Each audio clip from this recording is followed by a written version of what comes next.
Hi, welcome back. In this tutorial we're going to do an inline splice. Now to do this we're going to need 2 wires, a bit of shrink tube, some solder.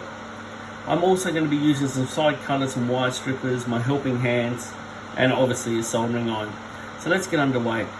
So the first thing I'm going to do is use a wire, and I want about 2 centimeters of shield removed. So find out roughly where 2 centimeters is, and then you can actually give it then remove the shield. Once you've removed the shield, just tighten up the braid by just spinning it clockwise or anti-clockwise, and do the same to the other wire. So once again, about 2 centimeters, and remove the shield. Now it's really important that you got your braid together. There are other different styles of joining, but this one's called an inline splice. Now to do that, we're going to join the wires about halfway, about 1 centimeter apart. And then I'm going to take one of the wires and twist it around the other one. Just like this.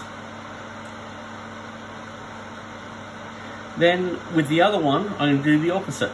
I'm going to go around the other wire. Now this join gives a really solid connection.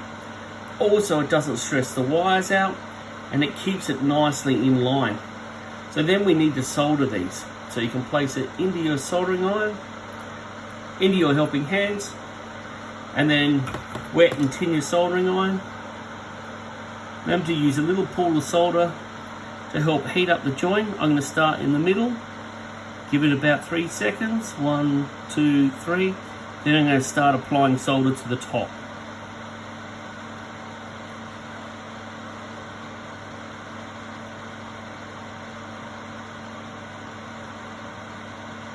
Work your way along the wire.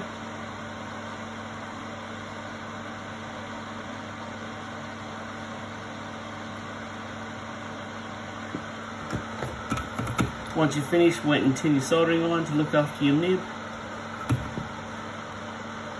Then we can add a bit of shrink tube to this to protect the actual wire itself.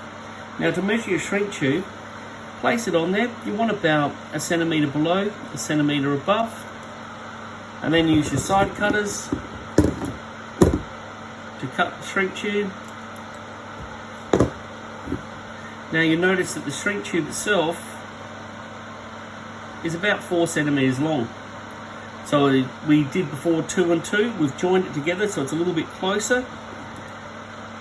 So you could actually measure it out and slide it on before you do the join. Once it's on there, place it in the middle, place it back in the stand. You can either use a heat gun or the edge of your soldering iron.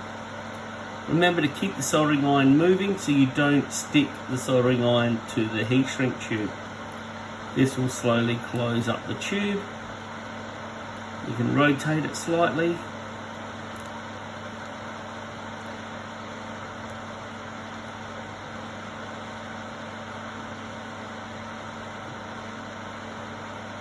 To ensure that it's sealed at both ends and across the join.